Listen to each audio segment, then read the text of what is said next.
Mari kita berdoa. Bapa kami di sorga, kami akan membaca firman Tuhan.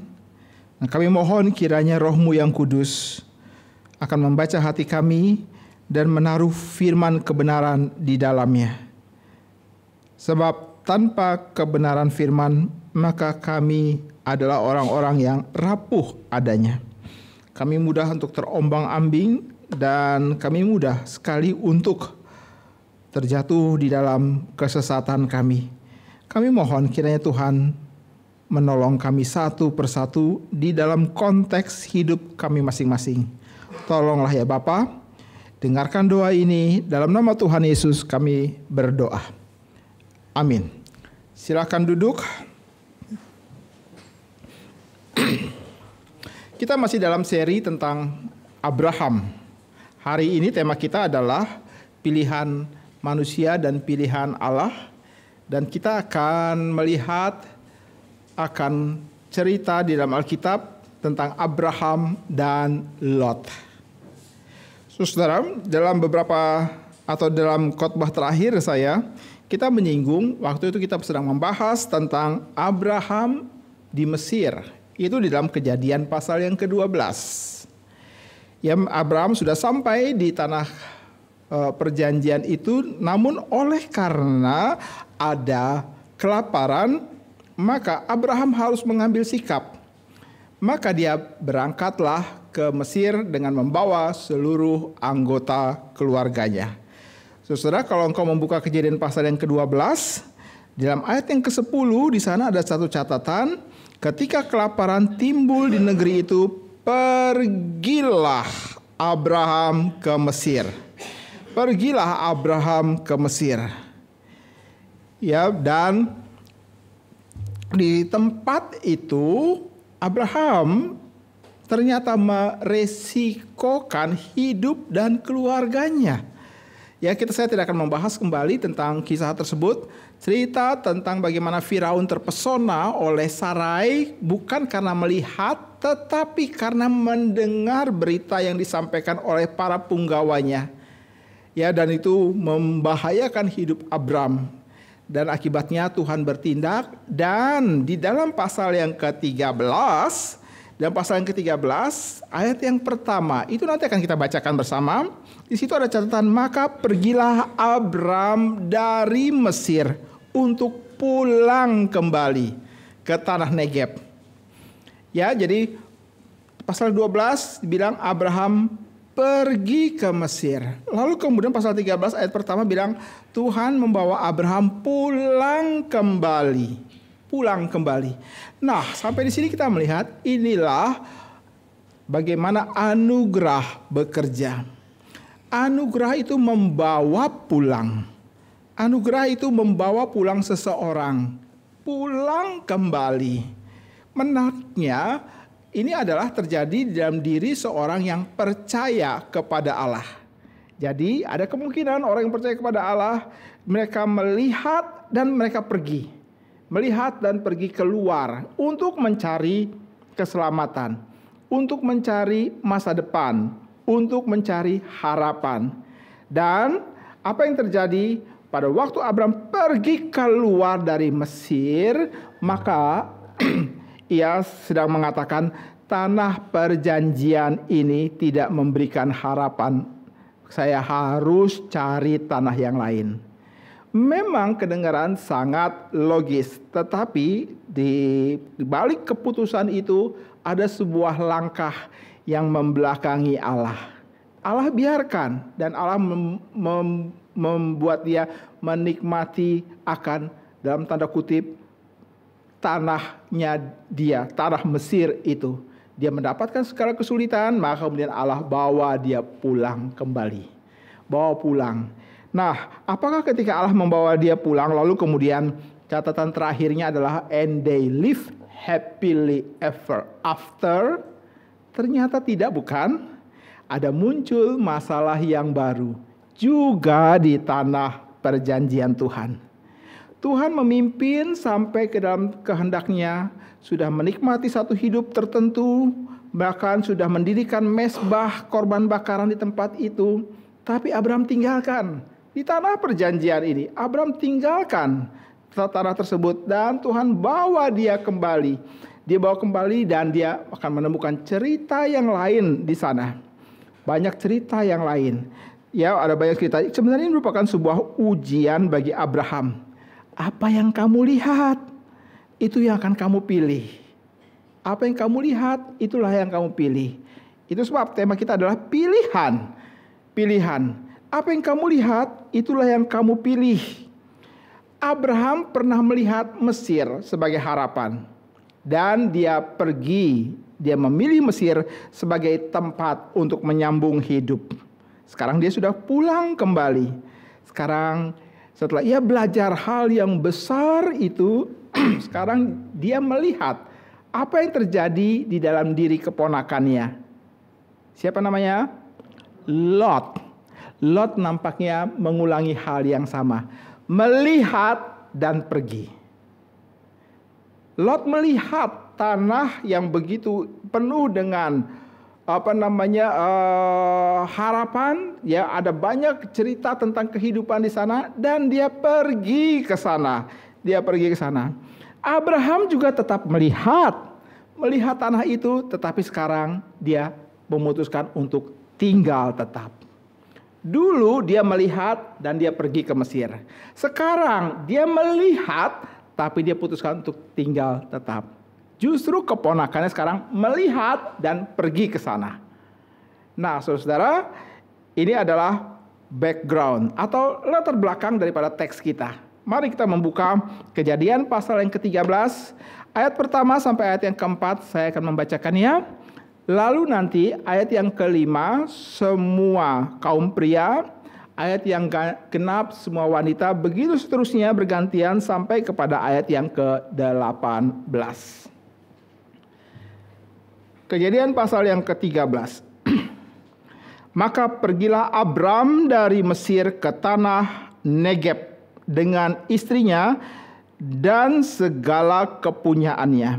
Dan Lot pun bersama-sama dengan dia. Adapun Abram sangat kaya, banyak ternak, perak, dan emasnya.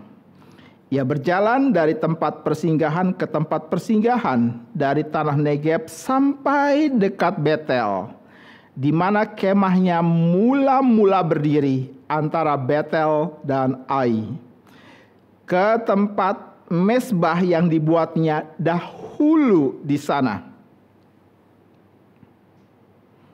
Disitulah Abram memanggil nama Tuhan. Pria yang ikut bersama-sama dengan Abram mempunyai domba dan lembu dan kemah.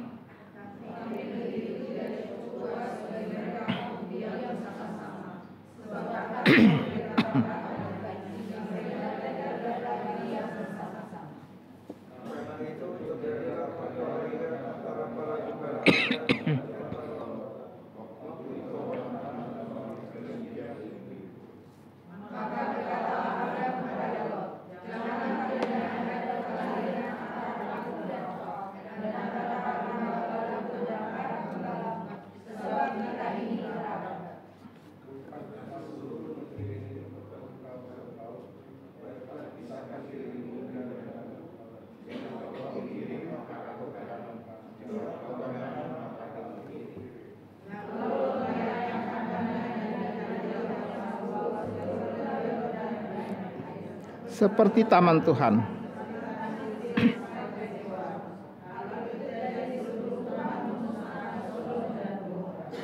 Sebab itu Lot dibaginya seluruh lembah Yordan itu. Lalu ia berangkat ke sebelah timur dan mereka berpisah.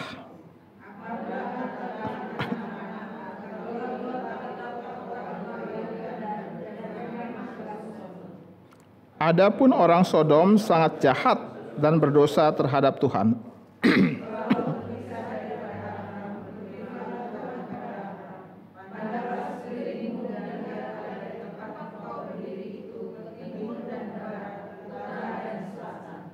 Sebab seluruh negeri yang kau lihat itu akan kuberikan kepadamu dan kepada keturunanmu untuk selama-lamanya.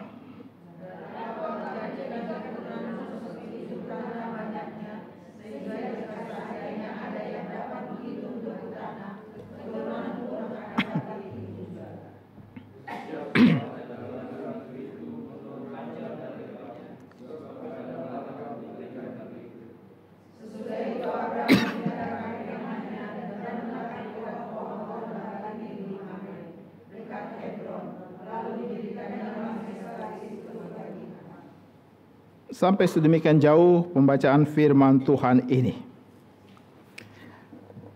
Siapakah Lot itu? Dia adalah keponakan daripada Abram, dari kakaknya Haran yang sudah meninggal. Dan sangat mungkin sekali Lot itu diadopsi oleh Abram. Ya, dan kisah hidup daripada Lot itu dirangkum dari kalimat yang dikatakan, Lot pun bersama-sama dengan dia. Lot pun bersama-sama dengan Abram. Lot pun bersama-sama pergi dengan Abram.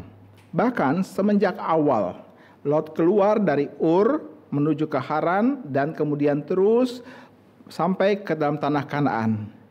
Boleh dikatakan hidup Lot itu seluruhnya itu hampir ditandai dengan berada bersama-sama dengan Abram.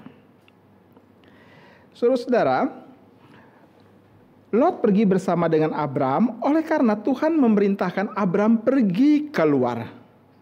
Allah berjanji untuk memberkati Abram dan menjadikannya bangsa yang besar dan menjadikannya berkat bagi bangsa-bangsa yang lain. Sehingga Lot berada sepanjang hidupnya di bawah perlindungan besar daripada Abram. Atau saya gambarkan dengan lain, Lot berada di bawah payungnya Abram. Dia merasa aman di dalam payung tersebut. Dia tidak perlu harus terlalu merasa khawatir akan Allah dan janjinya, oleh karena itu adalah diberikan kepada Abram. Jadi Lot berada di bawah payungnya Abram. Dia berada di bawah bayang-bayang daripada seorang Abram. Dia berjalan dari satu tempat ke tempat yang lain mengikuti Abram. Dan boleh dibilang ini dapat bisa menjadi gambaran daripada banyak atau daripada hidup orang percaya yang mau berjalan bersama dengan Allah tetapi berada di bawah bayang-bayang iman orang lain. Kenapa? Aman, nyaman, tidak terlalu berusaha, tidak terlalu jantung ini tidak terlalu meredek karenanya. Sebab apa? Ada bayang-bayang, ada payung yang melindunginya. Sehingga pada waktu dia berada di bawah perlindungan Abraham, dia akan menemukan bahwa Abraham itu adalah orang yang kuat, imannya kuat, maka dia akan bergantung kepada Abram, tempat bersandar itu. Maka demikian juga mungkin bisa terjadi bahwa di dalam gereja ada banyak orang-orang Kristen yang merasa bahwa dia tidak harus terlibat ke dalam pergumulan-pergumulan gerejawi oleh karena itu tidak memberikan keuntungan atau tidak memberikan kenyamanan. Tapi dia mau bergantung kepada orang-orang tertentu saja di dalam gereja Tuhan. Dia bergantung di sana dan kemudian dia merasa nyaman karenanya. Padahal bukan itu maksud daripada Allah. Maksud daripada Allah adalah kalau suatu waktu tertentu kamu berada di bawah perlindungan dalam tanda kutip pasti orang-orang yang imannya kuat, itu bukan berarti sepanjang umur kamu harus berada di situ. Kamu harus berdiri sendiri satu hari kelak. Saudara, sampai di sini saya mengingat ada sebuah catatan yang muncul di dalam kitab Yosua. Yosua 1 ayat 1 persis ayat itu bunyinya begini. Setelah Musa hamba Tuhan itu mati. Itu Yosua 1 ayat 1. Setelah Musa hamba Tuhan itu mati. Kemudian langkah berikutnya apa? Yosua yang take over masuk ke dalam tanah perjanjian, bukan? Sebelum Musa mati, maka Yosua berada di bawah payungnya Musa. Dia melihat Musa berada di depan. Ketika laut terbentang besar, apa yang mesti dilakukan? Tunggu saja. Tunggu Yosua berdoa. Tunggu Musa berdoa. Tunggu apa yang akan dialami oleh Musa setelah dia berdoa kepada Tuhan. Dan Yosua melihat bahwa Musa kemudian mendapatkan perintah, tancapkan tongkat itu dan laut terbelah. Ya, aku menikmati akan pertolongan Tuhan. Tapi siapa yang ada di depan? Musa. Yosua hanya ikut dan menikmati semua berkat daripada Allah. Menikmatinya saja. Dan dia boleh dibilang katut. Apa tuh katut bahasa Indonesianya? Terhisap, terikut di dalamnya. Ya, dia tidak harus bergumul. Mungkin dia merasakan ada ketakutan, ada kegelisahan, ada kecemasan. Tapi yang tanggung jawab siapa? Musa di depan. Aku nggak usah harus mengambil alih tanggung jawab itu. Ya, pergumulan ini adalah pergumulan Musa, bukan pergumulan aku. Kalaupun aku merasakannya sedikit saja. Lalu nggak heran kalau kemudian pasal pertama bilang payung daripada Musa tertutup sekarang. Lalu apa yang dibuat? Kalau kita meneruskan cerita daripada kitab Yosua tersebut, maka Tuhan perlu mentegaskan, jangan takut Yosua. Apa yang pernah aku lakukan kepada Musa akan aku lakukan kepada Abram, kepada kamu juga. Kira-kira seperti itu. Maka kalau kita kembali ke dalam teks kita akan menemukan nampaknya Lot, dia betul-betul menikmati perjalanan. Berpindah ke satu tempat ke tempat yang lain. Dia pun menikmati sampai ke Mesir, tapi sekarang dia pulang kembali. Dia pun menikmatinya. Tapi siapa yang ada di depan? Abram. Tuhan berurusan dengan Abram, dia mengikutinya. Jadi kalau Tuhan marah kepada Abram, bawa pulang seluruh keluargamu. Oke, aku ikut. Tapi itu urusan Tuhan sama Abram, bukan sama saya. Begitu. Nah, saudara-saudara, ini boleh dibilang dapat menjadi gambaran ada orang-orang Kristen yang menikmati akan perjalanan hidup imannya, tetapi tidak harus terlalu merasa gelisah dan takut. Kenapa? Biarkan itu pergumulan para pemimpin. Biarkan itu pergumulan pendeta. Biarkan itu pergumulan hamba Tuhan. Aku ikut saja. Begitu. Mereka merasakan kesusahan dan kegentaran juga. Ya, tetapi tanggung jawab bukan padaku.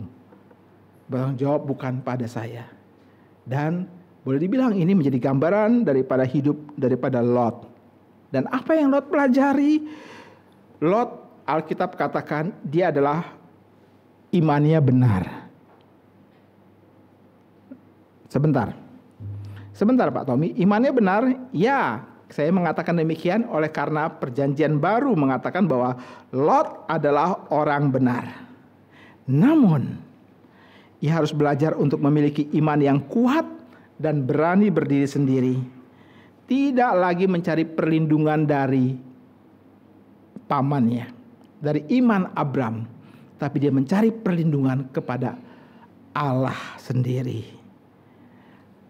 Maka ujian apa yang ia dapati dalam peristiwa ini? Ujiannya adalah ujian kemakmuran. Itu ujian yang Lot alami. Orang Kristen model Lot akan muncul dan terlihat kuat dan bahkan mungkin mendominasi semua lini kehidupan dan perkataan, tetapi mereka sebenarnya tidak mau menanggung konsekuensi pilihan yang dibuat. Dan itu yang kita akan coba pelajari dari Lot. Saudara, dari Lot kita akan melihat tiga hal. Nanti kemudian dari Abraham kita juga akan melihat tiga hal. Tapi mari sekarang kita melihat apa yang terjadi pada Lot.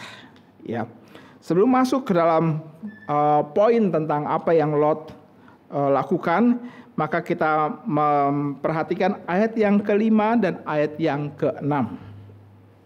Ini nampaknya menjadi pemicu, ya, menjadi pemicu daripada semua catatan di dalam perikop ini. Sebelum kita sampai di situ, kita lihat bahwa Lot adalah orang yang juga sangat kaya.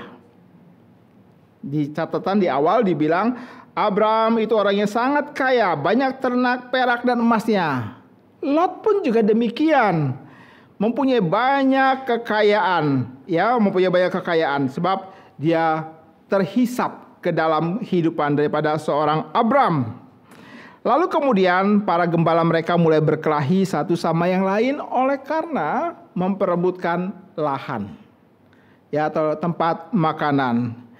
Ya, lalu kemudian Abraham berkata, Jangan ada pertengkaran antara engkau dan aku. Itu dalam ayat yang ke-8 dan 9. Jangan ada pertengkaran antara engkau dan aku, antara gembalamu dan gembalaku, karena kita ini saudara sebangsa.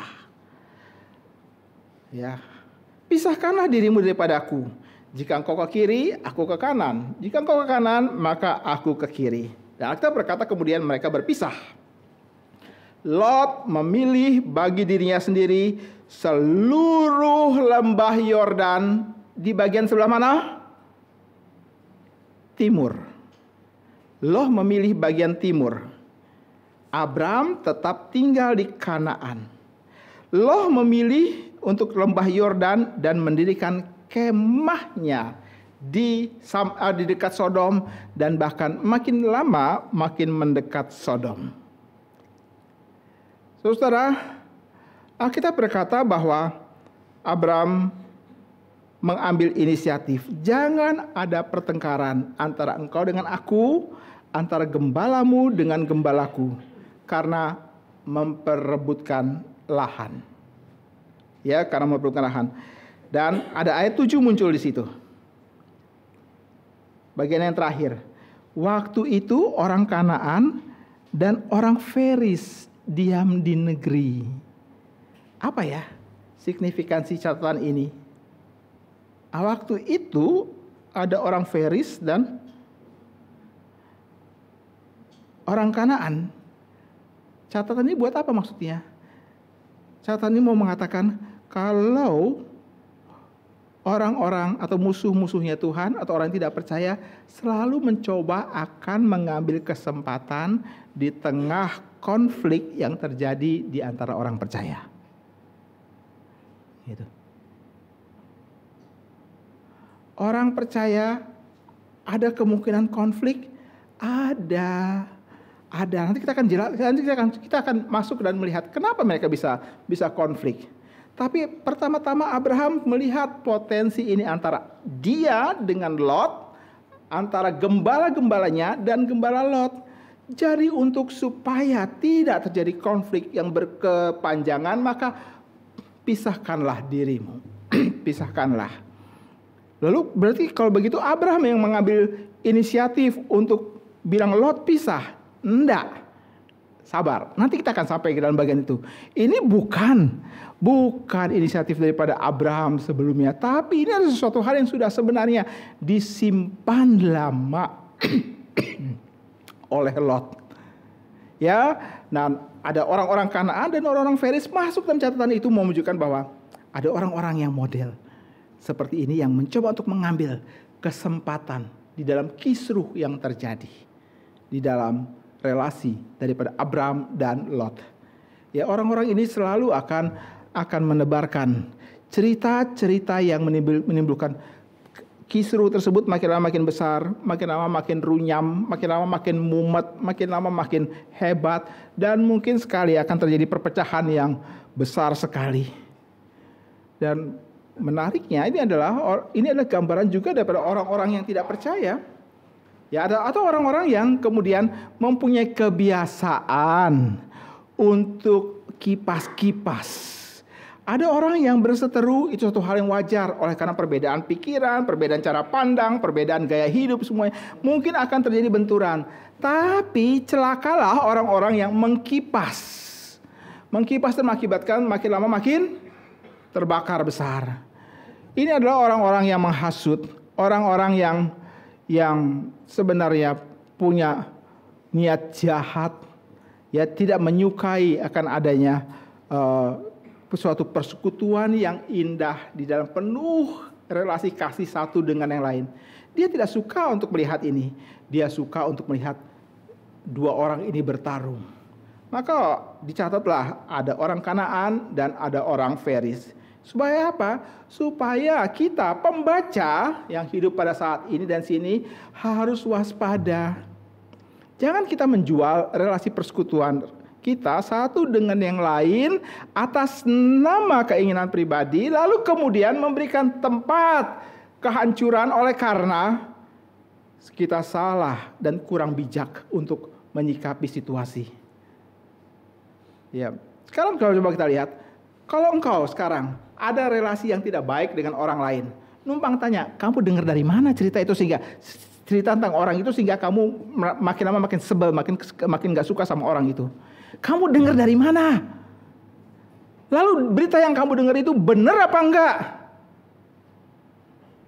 Jangan-jangan ya kita terhasut lalu kemudian kita menyetujui tanpa hal yang pertimbangan-pertimbangan yang perlu kita kumpulkan lebih banyak. Saudara, potensi seperti itu sangat terbuka, besar dan luas sekali. Dan itu sebab kenapa kemudian setelah Abraham berkata, kamu yang pilih terlebih dahulu, maka kemudian ada catatan, ada orang Feris, ada orang Kanaan berdiam di situ. Selalu saja, di mana kebenaran ada, di situ ketidakbenaran selalu ada. Di mana gereja berdiri, selalu ajaran sesat akan muncul. Tidak pernah kebenaran itu berjabat tangan dengan ketidakbenaran. Tidak pernah kebenaran itu kemudian berjalan lenggang tanpa kesusahan di tengah-tengah dunia yang berdosa ini. Tidak pernah. Nah, saudara-saudara, potensi perselisihan memang selalu ada dalam tubuh Kristus. Tapi celakalah orang yang mengadakannya. Saudara-saudara, nah sekarang mari kita coba melihat. Ketika Abraham berkata, kamu pilih duluan. Saya sebenarnya terbelalak juga melihat apa yang Abraham lakukan. Kalau saya hadir di tempat Abraham pada saat itu dan situ, saya akan bilang begini, Lot, tahu diri dong lu ya. Ini orang tua nih. Tahu diri, hormat dikit lu. Lu belum apa-apa langsung minta hakmu. Tahu dirilah dikit, kira-kira begitu. Saya pun terpancing. Saya bisa bermainkan peran orang Kanaan dan orang Feris. Sangat terpancing. Dan Abraham mungkin akan berkata, shh, aku yang pilih. Aku yang mau sendiri. Saya susah untuk terima. Ya, oleh karena apa? Oleh karena bagi saya itu nggak logis sama sekali. Aku nggak bisa terima. Begitu. Apalagi kita hidup dan dipengaruhi oleh budaya timur yang sangat mengandalkan sistem patriarkal. Hey, hormat dikit dong sama orang tua. Sama orang yang bertanggung jawab selama ini atas hidupmu, hormat dikit. Kenapa sih? Abraham mungkin akan menghardik saya dan berkata, jangan bilang seperti itu. Aku ambil keputusan sendiri. Aku melepaskan hakku. Aku melepaskan hakku dan mengatakan, Lot, kamu pilih dulu. Ini adalah sebuah kebenaran yang dalam sekali, yang mungkin sekali dialami oleh Abraham setelah kesusahan yang dialami di Mesir. Ketika membaca bagian ini saya jadi mengingat Paulus satu kali pun pernah berada dalam situasi seperti demikian. Dia pernah berkata, aku punya hak, tetapi aku memutuskan untuk menggunakan hakku dengan cara tidak memakainya. Itu dalam 1 Korintus pasal yang ke-9. Aku pakai hakku dengan cara aku tidak menggunakan hakku. Itu hakku. Saya diem. Bukankah kita punya kecenderungan, kita kepingin mengambil hak kita, bukan? Merasa pantas, merasa paling layak. Kita perlu, apalagi dengan sederetan argumentasi di kiri kanan, etika, moral dan semuanya. Pantaslah aku mendapatkan yang pertama dan utama. Tapi Paulus bilang tidak, aku melepaskan hakku. Sangat mungkin dia sangat terpengaruh oleh pikiran daripada Yesus yang pernah berkata, aku melepaskan hakku. Dan Paulus menuliskannya. Dia berkata, ia yang dalam rupa Allah tidak menganggap kesetaraan dengan Allah sebagai milik yang harus dipertahankan, melainkan mengosongkan diri. Kristus melepaskan hak. Dan Alkitab berkata, orang yang berusaha memegang akan kehilangan. Yang melepaskan akan mendapatkan. Ini kebenaran apa ini? Aku melepaskan, bukankah itu suatu kerugian? Aku melepaskan hakku, bukankah suatu kerugian? Kadang-kadang ya Tuhan membuka kebenaran itu di belakang. Tuhan buka kebenaran itu di belakang. Kalau kita tahu kebenaran Tuhan bukakan itu di depan, maka kita akan rela hati lepas semua hak. Betul nggak? tapi itu sekaligus mau mengatakan melayani nafsu kedagingan kita. Itu sebab iman adalah Tuhan simpan kebenaran di belakang. Kamu taat nggak di depan? Kamu lepaskan hak di depan. Dan itu yang dilakukan oleh Abraham. Aku melepaskan hakku. Silakan Lot, kamu pilih duluan. Kamu pilih duluan. Pada waktu dia bilang, kamu pilih duluan. Dia belajar tentang inilah kasih karunia. Kasih karunia. Ia tidak ada, sama seperti Kristus. Yesus tidak datang untuk mendapatkan hak-haknya, melainkan dia melepaskannya. Saudara, melepaskan, ya karena ini berkaitan dengan Lot berdiri dan melihat, aku ingin mendapatkan. Abraham berdiri dan melihat yang sama dengan Lot, tapi dia bilang, silakan kamu pilih duluan. Dia melepaskannya. Maka 3 hal yang Lot lakukan. Dan ini kita belajar tentang bagaimana perjalanan hidup beriman. Sebab dalam bagian ini, Lot sedang mau mengatakan, Abram, aku tidak perlu payungmu lagi. Aku bisa berjalan sendiri. Aku tidak hidup dalam bayang-bayangmu lagi. Aku akan membangun dalam tanda kutip kerajaanku sendiri. Maka hal yang pertama, ayat yang ke-10. Lot melayangkan pandangnya dan dilihatnya. Aku melayangkan pandanganku dan aku melihatnya. Saudara, ini bukan sekedar seorang berdiri dan melihat sebuah pemandangan yang ada di depannya. Di dalam bahasa aslinya itu sudah mau mengatakan Lot berdiri dan melihat sesuatu yang sebenarnya merupakan sebuah keinginan yang ia simpan sejak lama. Bahkan ia menderita oleh karena dia belum mendapatkannya. Dia simpan itu. Inilah harapan tertingginya.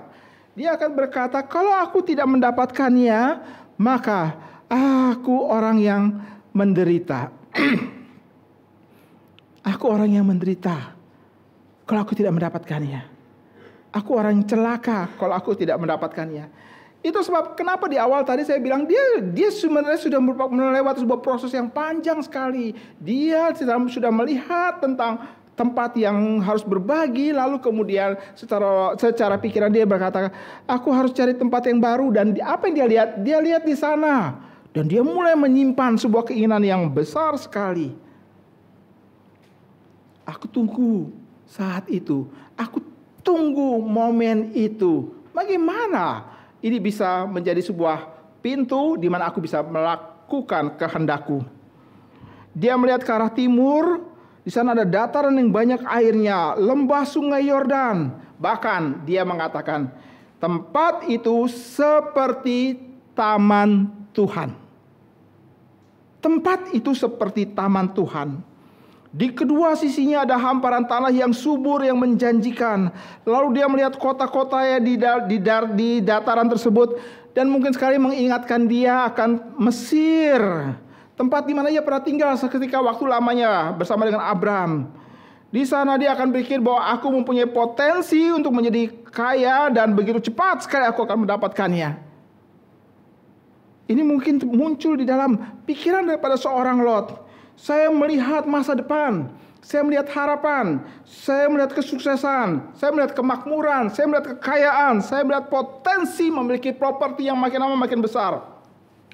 Rekening koran yang makin lama makin membengkak, keuntungan yang berlimpah-limpah. Ini mimpi seorang pengembang real estate.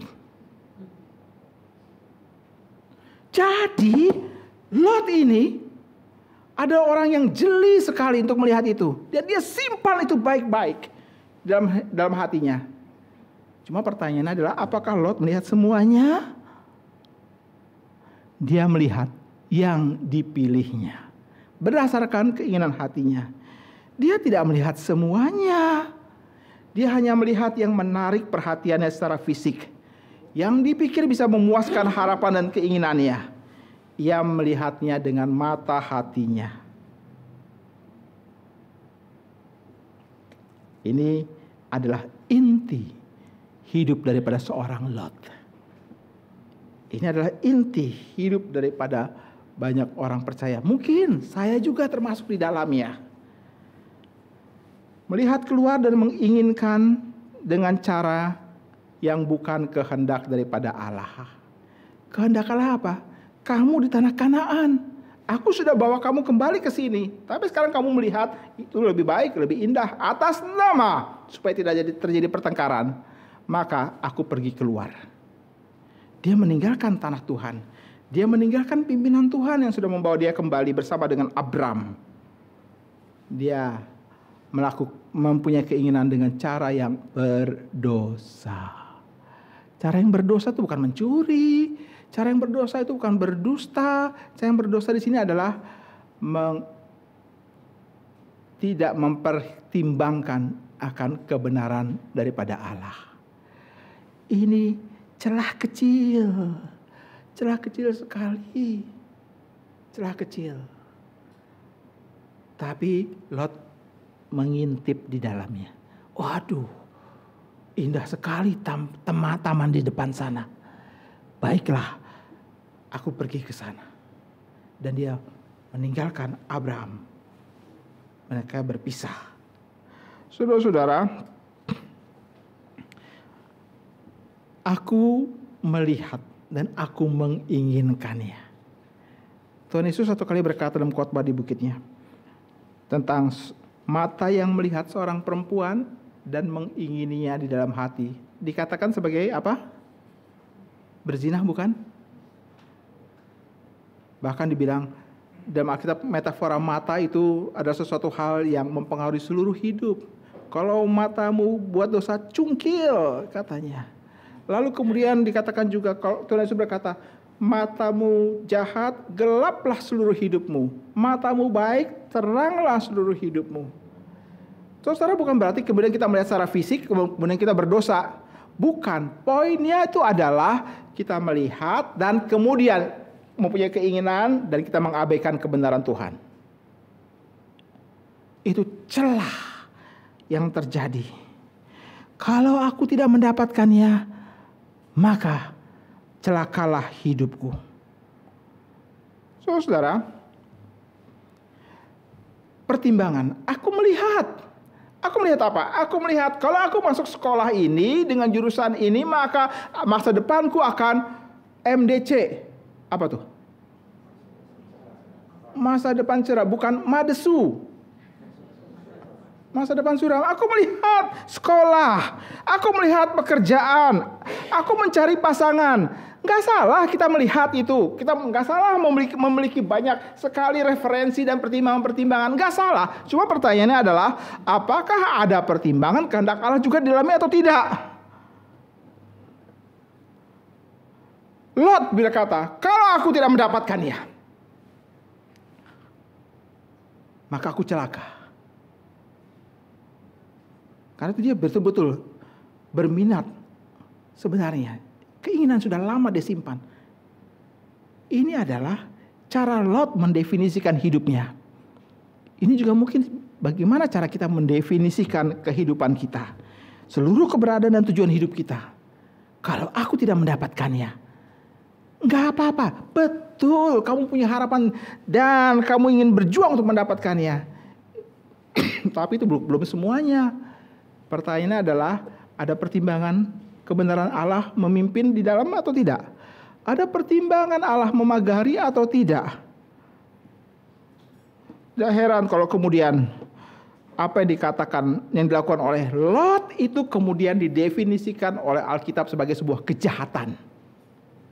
Loh, bagaimana ceritanya? Bukankah dia juga adalah orang yang beriman? Alkitab berkata dia orang benar? Benar, nggak salah. Tapi itu dilakukan sebuah kejahatan. Referensinya dari mana? Alkitab berkata, akar daripada segala kejahatan adalah cinta uang. Lot melakukan kejahatan. Dia mencintai apa yang dilihat di depan. Sebuah kehidupan penuh dengan kemakmuran, penuh dengan harapan. Maka di situ Alkitab bilang, kamu jahat. Kamu jahat. Orang percaya loh ini. Didikan Abraham loh ini. Dia adalah orang yang berjalan bersama dengan Abraham. Nggak salah, betul. Tapi ada banyak skar dalam kehidupan dia. untuk mendapatkan kebenaran, maka ada banyak luka di dalam kehidupan Lot. Untuk menemukan kebenaran, dan dia masuk salah satu orang di dalam referensi orang-orang benar dalam hidup. Di dalam Ibrani pasal yang ke-11 itu. Dia adalah orang benar. Orang benar yang sudah menghadapi banyak sekali luka karena mengabaikan Allah. Ini hal yang pertama. Apa yang dilakukan oleh Lot. Yang kedua, Lot bukan orang yang tidak mengerti Allah dan pimpinannya. Dia memperhatikan Abram. Dia melihat bagaimana Abram bersikap. Dia belajar sesuatu. Tapi ketika ini berkaitan dengan dirinya, maka dia mengesampingkannya secara pasif. Tidak secara aktif. Dan inilah bahayanya. Dia bisa kelihatan seperti orang benar kok.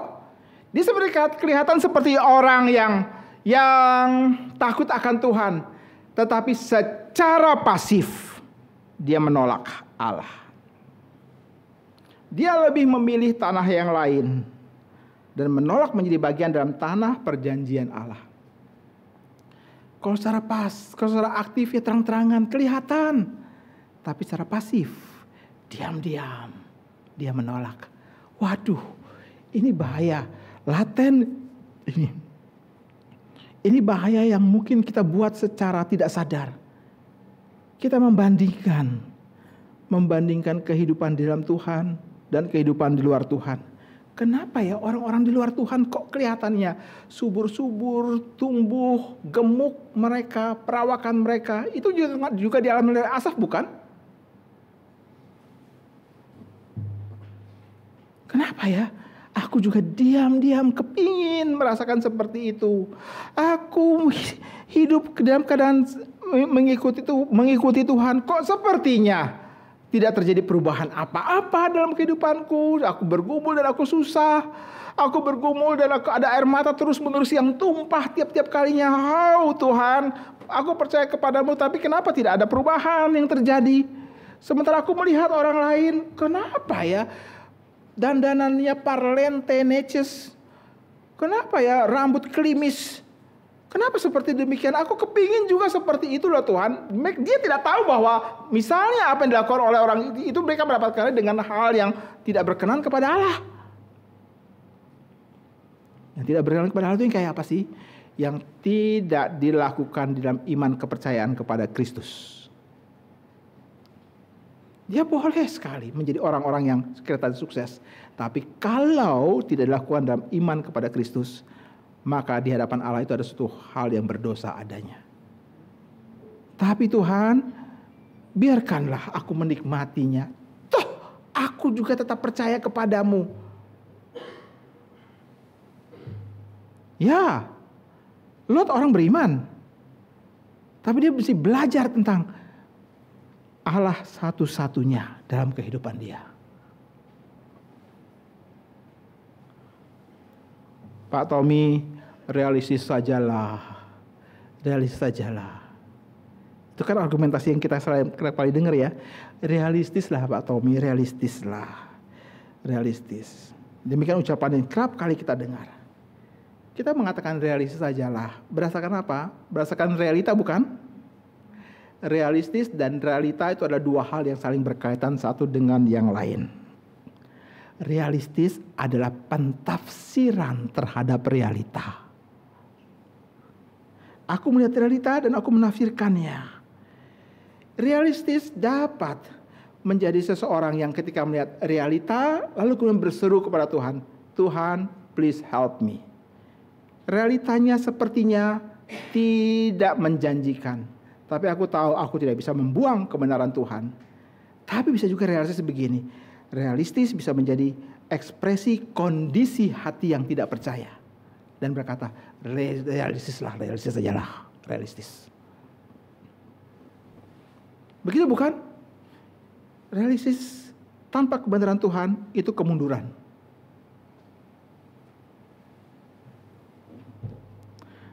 Seorang pria melihat seorang wanita yang begitu cantik sekali. Dia menyimpan sebuah kerinduan, keinginan. Aku ingin mendapatkan hatinya. Teman-temannya bilang, realistis leh.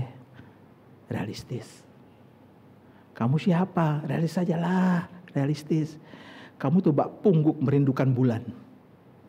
Realistis sajalah. Realistis. Begitu bukan? Saudara-saudara, Tuhan menghadapkan realita pada kita. Dan kebenaran iman kita dibentuk di situ. Bagaimana kamu melihat realita itu? Apakah kamu akan mengatakan realistis ajalah Pak Tommy, realistis. Lalu kemudian kamu mengesampingkan kebenaran Tuhan, atau kamu melihat, aduh ini susah. Tuhan help me. Itu dua hal yang berbeda.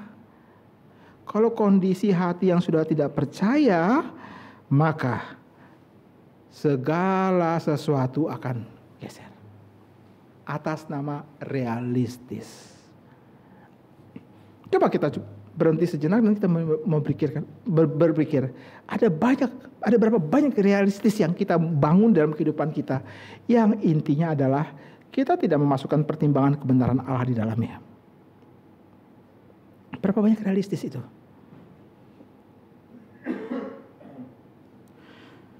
Saudara-saudara, itu baru satu hal. Realita lain yang Lot tidak masukkan ke dalam pertimbangannya adalah ayat yang ke-12 menunjukkannya. Apa itu? Ayat 12 berkata, Abraham menetap di Kanaan, tetapi Lot menetap di kota-kota lembah Yordan dan berkemah di dekat Sodom. Apakah Lot tidak tahu orang Sodom? Tahulah. Lot tahu orang Sodom, Lot tahu kebudayaan Sodom. Kenapa ini tidak dipertimbangkan olehnya? Kenapa dia mempertimbangkan keinginan hatinya untuk mendapatkan dan mengeruk semua keuntungan dari sana? Tetapi ada realita lain yang dia kesampingkan. Dan Alkitab mengatakannya. Dia berkemah di dekat Sodom. Di dekat Sodom. Ini ya, orang kalau sudah menetapkan hati, apapun diterabas deh. Bahkan hal yang dia tahu sebagai dosa pun diterabas oleh dia. Dan langsung menghiasinya dengan embel-embel rohani. Di tempat itu pun aku bisa melayani Tuhan.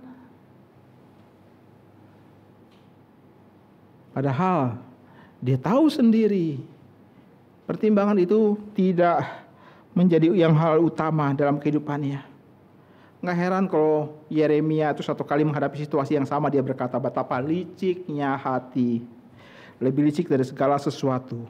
Hatinya sudah membantu, siapakah yang dapat mengetahuinya?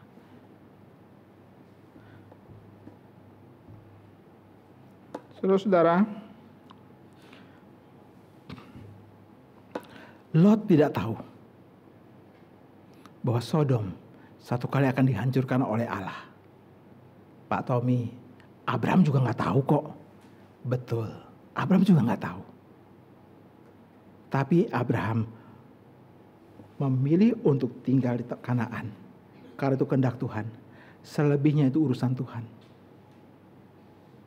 Masalah Sodom dan Gomora akan dihancurkan itu punyanya Tuhan. Tapi dia putuskan untuk tetap tinggal di Kanaan.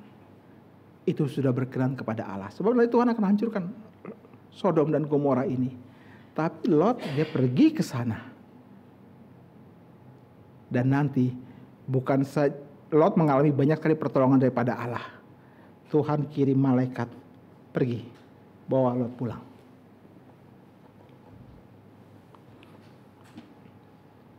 Saudara-saudara, Lot memilih baginya. Ayat 11. Lot memilih baginya. Matanya tertuju ke depan dan memutuskan semua yang ia lihat itu pasti akan memberikan kehormatan, penerimaan, posisi. Karena itu dia berkemah dekat Sodom dan makin lama makin mendekat kota Sodom Sampai akhirnya dia masuk ke dalam Sodom. Dan satu kali dia duduk sebagai seorang pembesar di kota Sodom. Akibatnya apa? Pertama-tama, aku melayangkan pandangan mataku, melihat di manakah sumber pertolonganku. Kontras dengan pemazmur dalam Mazmur 121. Pertolonganku ialah dari Allah yang menjadikan langit dan bumi. Lot, pertolonganku adalah lembah di antara sungai Yordan tersebut. Di sana ada banyak harapan dan mimpi, ada banyak kehidupan dan janji. Aku taruh kemahku di situ. Makin lama makin mendekat, makin lama makin mendekat, makin lama makin mendekat. Yang ketiga, Lot pergi dari tanah perjanjian. Itu adalah pilihan untuk hidup di luar tanahnya Allah. Itu bukan tanahnya Allah bagi Lot. Dia pilih keluar dari Kanaan. Dia mungkin sekali merasa bahwa kalau aku keluar pun juga suatu hal kebaikan kok. Ada momen di mana dia tidak merasa begitu yakin bahwa dosa itu akan menjadi dilema besar dalam kehidupannya. Antara memilih jalan Tuhan atau memilih jalannya sendiri. Bagi dia, nonsens itu semuanya. Ya sudah, pokoknya logis sajalah. Pilihan hidup, aku ambil. Tidak perlu mentabrakkan hal yang sebenarnya nggak harus tentu terjadi. Tapi bukan begitu cara Tuhan. Lot bukan orang yang tidak mengerti, bukan orang yang tidak mempunyai pengetahuan akan rencana Allah. Dia tahu sama sekali, tapi dia sengaja untuk memilih keluar dari tanah Tuhan. Lalu yang menariknya adalah dia memberikan label. Tanah itu adalah seperti taman Tuhan. Garis bawahi kata seperti. Dia tahu itu bukan taman Tuhan. Tapi dia bilang KW-nya aja pun udah cukup.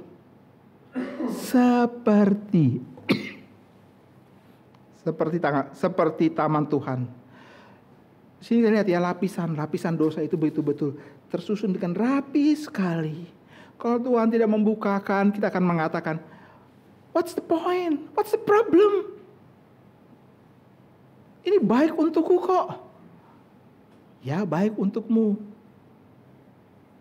Tapi Allah tidak berkehendak. Nggak usah benturin deh. Kamu gimana sih? Dikit-dikit Allah, dikit-dikit Tuhan, dikit-dikit firman, dikit-dikit. Kalau saudara berkata demikian, saya mau tanya, saudara orang Kristen bukan?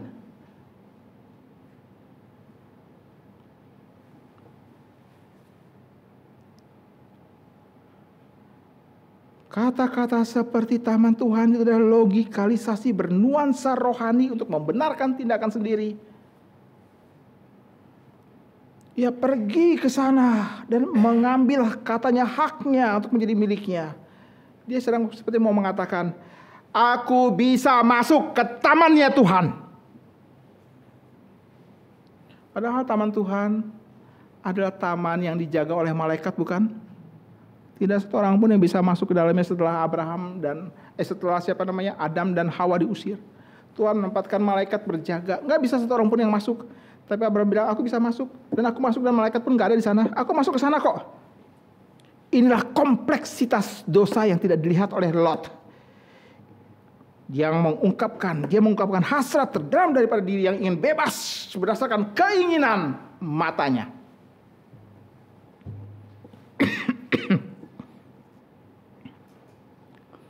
Kalau dalam kitab Kejadian, kita melihat catatan perempuan itu melihat bahwa buah pohon itu baik untuk dimakan dan sedap kelihatannya. Lagi pula pohon itu menarik hati karena memberi pengertian. Lalu ia mengambil buahnya dan dimakannya dan diberikan juga kepada suaminya. Ini Hawa. Kalau hal ini dikenakan kepada Lot, maka kalimatnya bukan jadi begini. Ketika Lot melihat bahwa tanah di sebelah timur sungai Yordan itu baik untuk dimakan dan sedap kelihatannya, lagi pula menarik untuk kembali ke dalam taman Allah, maka pergilah ia ke sana dan memakannya. Dosa dimulai dari alam bawah sadar. Sesuatu yang kita anggap baik dan mengabaikan perintah Allah. Dosa itu bernuansa rohani. Bahkan sifat dosa itu bukan ateisme. Enggak. Sifat dosa bukan situ. Orang yang berdosa tahu ada Allah. Hanya mereka mempertanyakan kebaikan Allah. Betul nggak sih sebenarnya Allah ngomong seperti ini? Betulkah dia pernah bicara seperti itu? Meragukan kebenaran Allah, meragukan kebaikan Allah. Betulkah Allah melihat hidupku? Betulkah kebenaran itu dalam hidupku?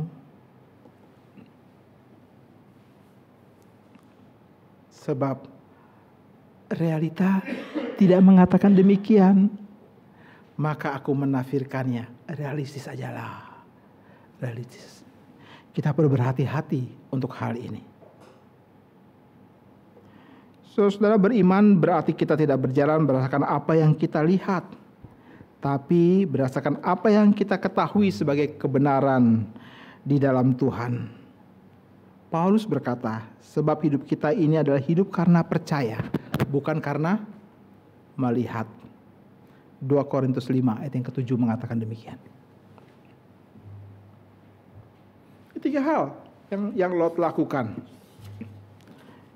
Yang pertama, melayangkan pandangan mata dan dilihatnya. Yang kedua, dia kesampingkan semua kebenaran yang dia pernah ketahui tentang Allah. Yang ketiga, dia menetapkan sendiri pilihan hidupnya dan mengatakan, ini seperti tamannya Tuhan. Bahkan Tuhan pun ada di situ. Seperti taman Tuhan. Dia tahu itu bukan taman Tuhan, tapi dia bilang seperti taman Tuhan. Itu bukan Eden.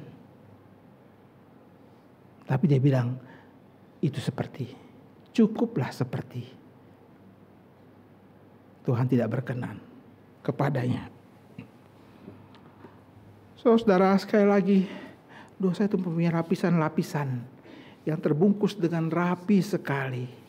Dan firman Tuhan membongkarnya seperti kita membuka setiap lapisan bawang.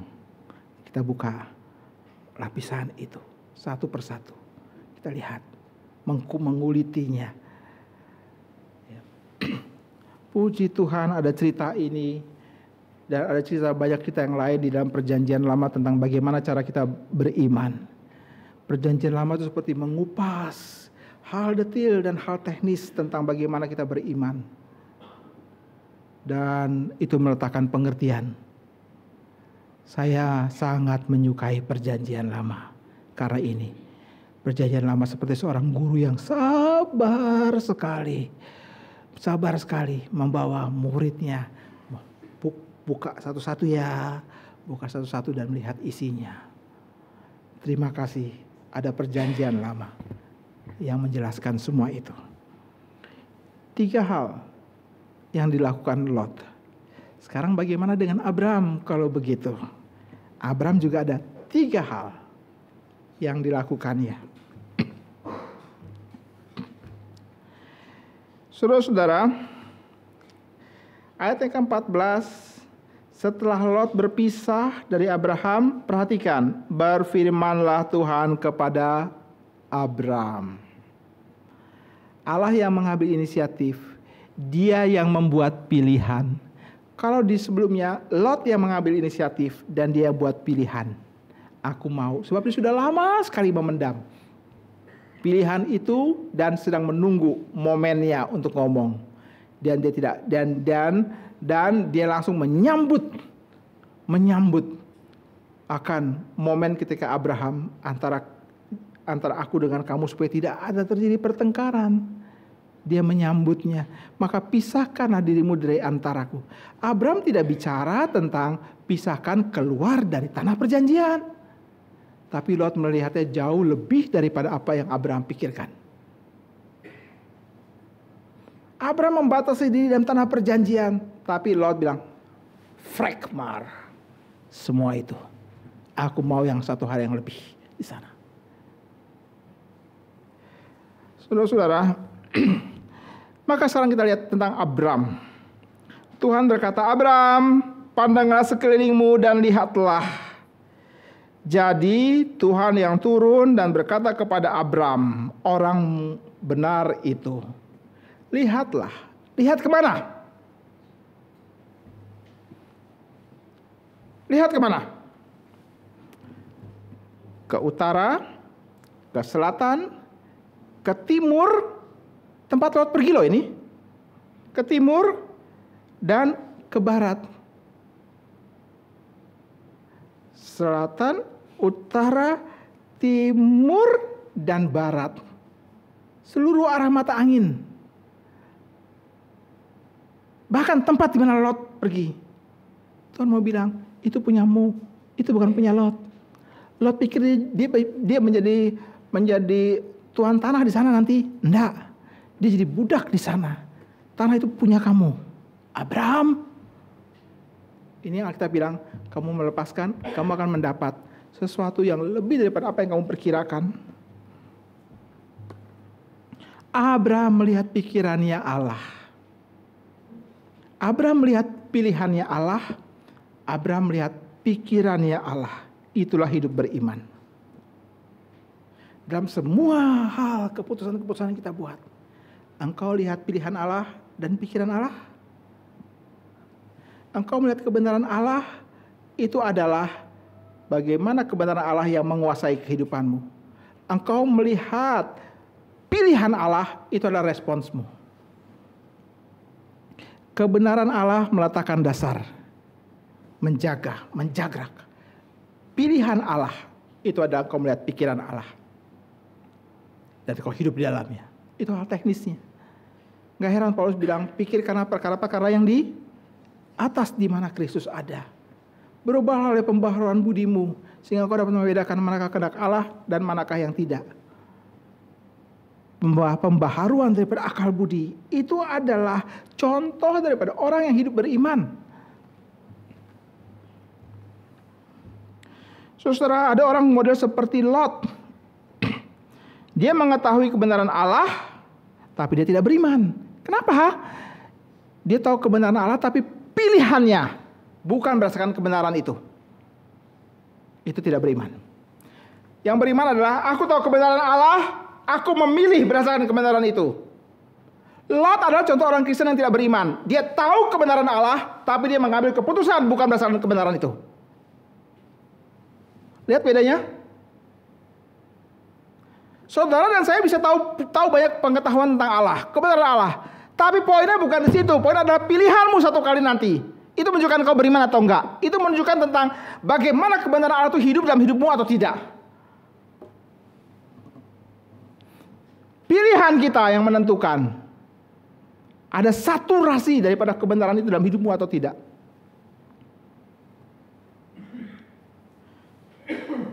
Allah membawa Abraham melihat pilihannya. Tanah ini akan menjadi tanahmu, Abraham. Bahkan tanah yang dipilih Lot, dia pikir itu punya dia. Tidak, itu punyamu, Abraham. Ini hal yang pertama. Abraham melihat pikiran Tuhan. Inilah pilihan Allah padanya. Abraham akan menikmati tanah itu, bahkan melebihi apa yang dapat ia percaya. Hidupnya akan dipenuhi berkat, bahkan ketika ia tidak ada lagi di tanah itu. Karena Tuhan sudah panggil dia pulang. Tapi tanah itu meninggalkan jejak. Inilah orang yang percaya. Ini hal yang pertama. Tuhan datang, memilihkan, dan mengajak dia untuk melihat.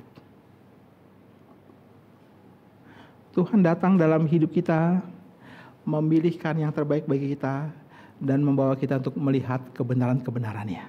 Ini satu paket.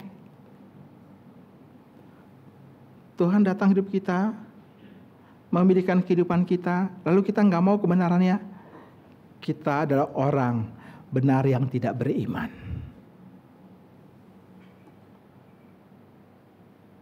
Saudara-saudara, hal yang kedua, Allah kemudian berkata kepada Abram, bersiaplah, ayat 17 ya, jalanilah negeri itu menurut panjang dan lebar, sebab kepadamulah akan kuberikan negeri ini. Jalanilah, berjalanlah, lihatlah, nikmatilah, jelajahilah. Tuhan mau bilang apa? Abraham, kamu boleh pergi bebas. Pergi kemana-mana bebas. Jalanlah.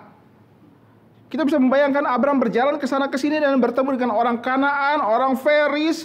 Kita bertemu dengan orang-orang yang tinggal di sana. Lalu kemudian mereka melihat Abraham yang jalan ini dan mereka mengetahui bahwa dia adalah pendatang di tempat ini.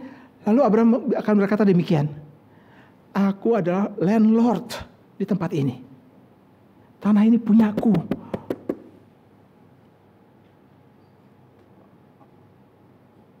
Kalau aku masuk, minggir kamu semua.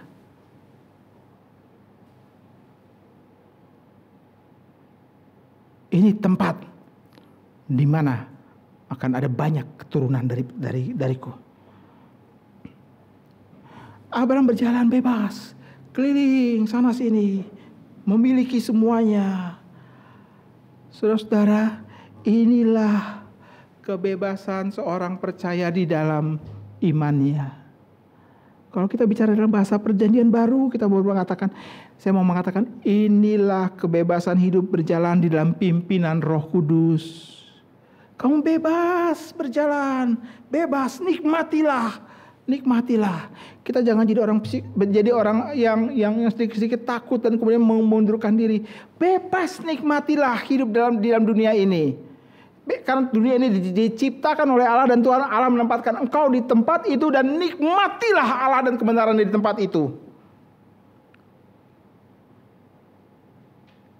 Ini berjalan dalam roh ini. Paulus berkata, 1 Korintus pasal yang ketiga, ayat 21 dan seterusnya. Saya akan kutipkan bagi kita sekalian. Sebab segala sesuatu adalah milikmu. Baik Paulus, Apolos maupun Kefas, baik dunia, hidup maupun mati, baik waktu sekarang maupun waktu yang akan datang, semuanya kamu punya. Tetapi kamu adalah milik Kristus dan Kristus adalah milik Allah. Semuanya kamu punya, betul. Tapi jangan lupa, kamu adalah milik Kristus dan Kristus adalah milik Allah. Ini batasannya. Kita bebas berjalan dalam kebenaran, dengan kebenaran Allah dalam dunianya Allah ini. Kita tidak lagi dikuasai oleh dosa. Kamu tidak lagi dikuasai oleh dosa. Karena kamu tidak lagi berada di bawah hukum Taurat, kata Paulus. Tapi di bawah kasih karunia. Kapanpun kita ingin bebas dari kelemahan, kehancuran, kuasa dosa, kita bisa. Karena kamu adalah milik Kristus. Dan Kristus adalah milik Allah. Tanah ini terbuka bagi kita. Nikmatilah. Ini yang kedua. Abraham pergi dan menikmati tanah itu. Dia berjalan-jalan dari satu tempat ke tempat yang lain. Bahkan ke tempat di mana dia pernah mendirikan mezbah. Dia kembali lagi ke situ dan mengingat dan memanggil nama Tuhan lagi di tempat itu. Dia kemudian berjalan terus-menerus di tempat di mana dia diinjak. Itulah yang sudah diberikan oleh Allah baginya. Yang ketiga. Ayat 18 berkata, sesudah itu Abraham memindahkan kemahnya. Kalau Lot memindahkan kemahnya makin lama mendekat kepada Sodom, Abraham memindahkan kemahnya. Tetap ada di dalam lingkup tanah perjanjian. Dan dibilang Abraham memindahkan kemahnya dan menetap di dekat pohon-pohon tarbantin di Mamre, dekat Hebron. Lalu didirikannya mezbah di situ bagi Tuhan. Mamre itu berarti gemuk, kuat, dan kokoh. Inilah tempat jiwa menemukan keberadaannya yang sejati. Gemuk, kokoh, dan stabil. Mendapatkan persediaan yang penuh. Dan Hebron itu berarti sebuah persekutuan. Dan ia membangun sebuah mezbah bagi Tuhan. Di tempat itu imannya bertumbuh, makin kokoh, makin kuat. Dan ia membangun sebuah persekutuan di tengah-tengahnya di mana ada mezbah Tuhan berdiri. Ia hanyalah manusia biasa yang bisa salah tanpa kekuatan. Ia penuh dengan kelemahan. Dia membutuhkan persediaan yang dari Tuhan terus-menerus. Dan Allah, menariknya, menyediakannya. Nama besar itu dibangun di balik nama besarnya Allah. Saudara, kita akan terus berhadapan dengan beragam pemilihan, sama seperti Abraham, persis seperti Abraham dan Lot. Kita bisa saja menjadi terpesona dan dimanjakan oleh beragam macam nilai material yang membangkitkan keinginan untuk kita memilikinya. Kita memiliki hanya sedikit waktu saja untuk memilih, menginvestasikan kehidupan kita di tengah banyak pilihan. Kita mendapatkan tekanan kiri dan kanan untuk segera cepat mengambil sebuah keputusan. Apa yang mesti kita buat? Saudara dan saya dapat memilih, mau berada di sisi Lot atau mau berada di sisi Abram. Berkat-berkat itu Tuhan sediakan bagi kita dan menunggu penggenapannya pada waktu engkau taat. Ingat, berkat Allah itu mengikuti ketaatan. Engkau tidak taat, mimpi diberkati oleh Tuhan. Berkat mengikuti ketaatan. Abraham keliling-keliling, muter-muter, naik turun lembah di tanah perjanjian Tuhan. Dan Tuhan memberikannya. Disinilah tanahmu. Saudara, hanya orang-orang Kristen yang membiarkan Allah membuat pilihan dalam kehidupannya adalah orang-orang yang mengetahui dengan jelas apa arti firman di dalam perjanjian baru. Mengucap syukurlah dalam segala hal, sebab itulah yang dikehendaki Allah di dalam Kristus bagimu. Tuhan kiranya memberkati kita. Mari kita berdoa.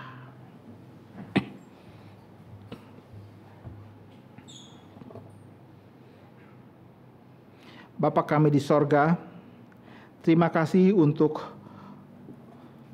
pelajaran besar tentang bagaimana kami berjalan dalam iman kami. Kami berdoa, Tuhan kasihani kami. Sebab kami mudah sekali dengan mata kami, dengan keinginan kami menjatuhkan pilihan, mengesampingkan akan kebenaran-Mu. Kami mohon ampun. Bolehkah kami minta Tuhan memulihkan akan jiwa kami, hasrat kami, kerinduan kami. Perbaharilah pikiran kami, sehingga kami boleh berjalan dalam kebenaran Tuhan dan menikmati semua berkat-berkat yang Tuhan telah sediakan di sorga untuk kami nikmati saat ini dan di sini. Terima kasih ya Bapa, dengarkan doa ini. Dalam nama Tuhan Yesus kami berdoa. Amin.